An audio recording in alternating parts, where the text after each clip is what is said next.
Good morning. Samahan niyo ko guys, harvest tayo ng kawayan guys. Nandito yung mga pinsan ko, sila yung puputol ng kawayan.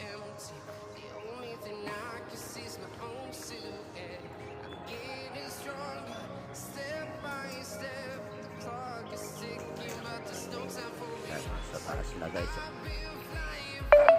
Puputulong na rin guys, harvest. Kasi yung kawayan na yan guys ay gagamitin ko sa pag-i-scaffold doon sa aking ginagawa para mayroon naman kaming malakaran sa itaas o kaya matulayan kasi mataas ko yung ginagawa namin doon. So, kailangan talagang mayroon kaming matulayan. Kaya itong kawayan ito yung gagamitin namin na maging tulay para makatawid sa ibang pinag-anuhan ng haligi o kaya poste. Yan guys, tutumba na yan doon. Mayroon silang tali na ginamit na itinali doon sa itaas. May isa naghahawak ng tali doon, naghiwila. Tapos yung isa naman ay nandito sa may puno para puputulin.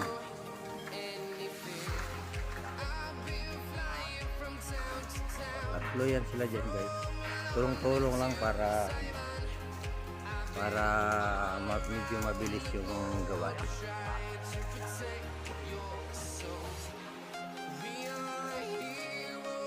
Sa taas ng mga kawayan maganda siya gamitin scaffold o kaya gawing tulayan ginagawa ko doon sa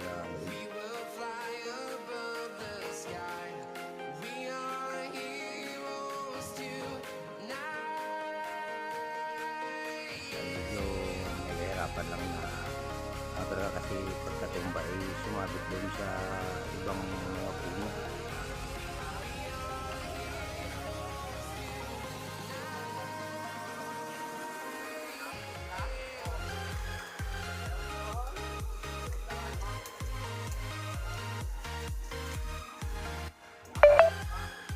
Mayroon na silang na harvest guys. Nandoon na sa site. So, mga guys, na lang din yung ating pupuntahan doon. Marami pa yung puno ng kawayan. Yung kailangan ko lang nasa mga 50 piraso puno. Yan ang puputulin nila. So kahapon, naumpisa na yung kahapon, nakakuha na sila ng 27 piraso. So ngayon, ang kulang ay 23 piraso na lang. Yan ang kulang doon sa gagamitin naming scaffold.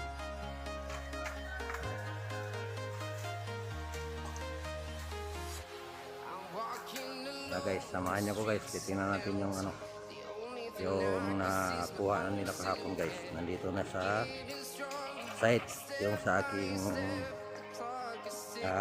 ginagawaan. Samahan niyo ko guys.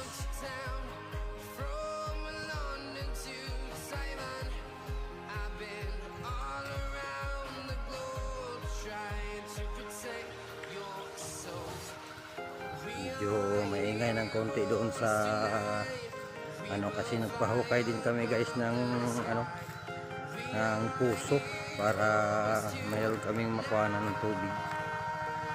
Ayan guys, ito yung site na ginagawaan ko guys. Ito na yung sa una kong upload guys. Ito na yung mga tubo na ginagawa kong poste. Ayan, nakatayo na guys. Ngayon, yung kawayan na yun ay gagamitin sa katulad nito guys. Ipatayo siya para mayroon kaming matulay-tulayan doon sa itaas. Scaffold kung tawagin guys. Para makapag-welding ako doon sa itaas. So, kailangan ko yung mayroon akong tulay-tulayan. Ito yung guys, oh.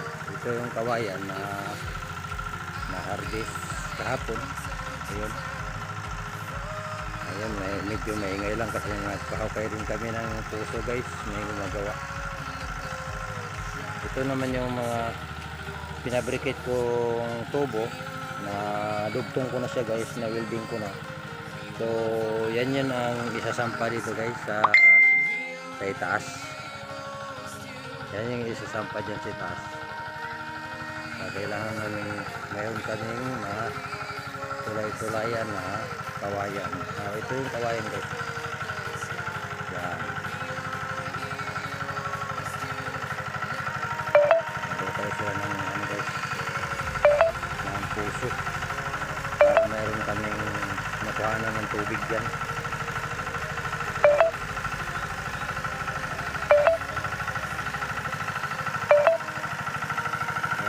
Mega love shout out kay Ma'am Lola Jen, kay Rijo ng Singapore, kay Insanuok the Grants.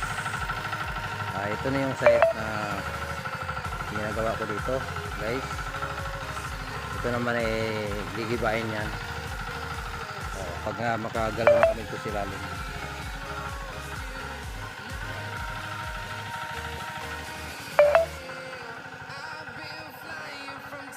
Ngayon tuloy-tuloy pa rin ako nagfabricate ng bakal para gagamitin ko rin guys.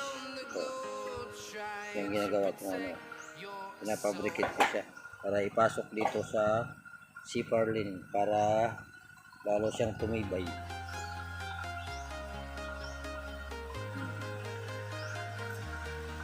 So, mega love shout out kay Ate Arsinya, kay Ate 143, shout out kay Idol Boy Pasyaw, kay Ma'am Julgin, kay Idol Bert Window. Mega shout out kay Idol Bert. Ito yung project na ginagawa ko ngayon, Idol Bert. So abang-abangan nyo lang guys, at mayroon pa rin tayong pang-update yan na may upload. Kay Idol Rams, mega shout out kay Sky Iran, kay Tol Idasok, kay Tol Drix, mega shout out. Ate PH, Tukel TV, mega shout out kay Ate Liz, shout out. So ito yung trabaho ko ngayon guys. Minsan medyo magabihan ako bago makapag live dahil gabi na ako makauwi doon. Medyo makalayuan din tong site na ginagawaan ko guys. Kailangan kung busy lahat yung mga sasakyan, so maghintay talaga kami para masundo ng driver.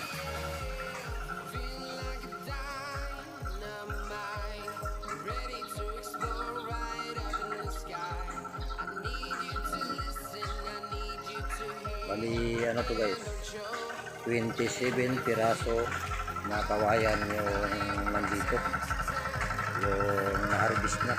So ang hina-harvest ngayon doon sa may puno 23 para magiging 50 piraso na lahat.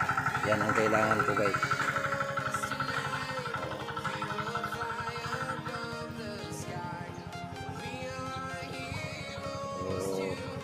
Maraming salamat guys sa lahat na nanonood ng ating mga content. Sana po huwag kayong magsawa na panoorin kung ano man ang ating may upload.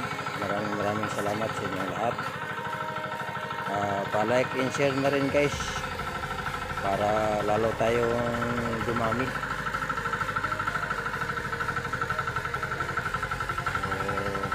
Maraming salamat sa inyong suporta.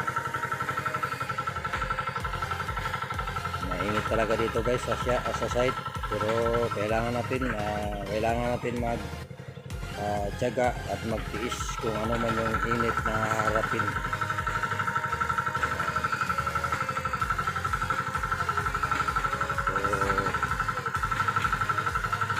So maraming salamat guys. patuloy na panonood. Sa mga hindi pa naka-subscribe, please paki-subscribe naman. Maraming salamat.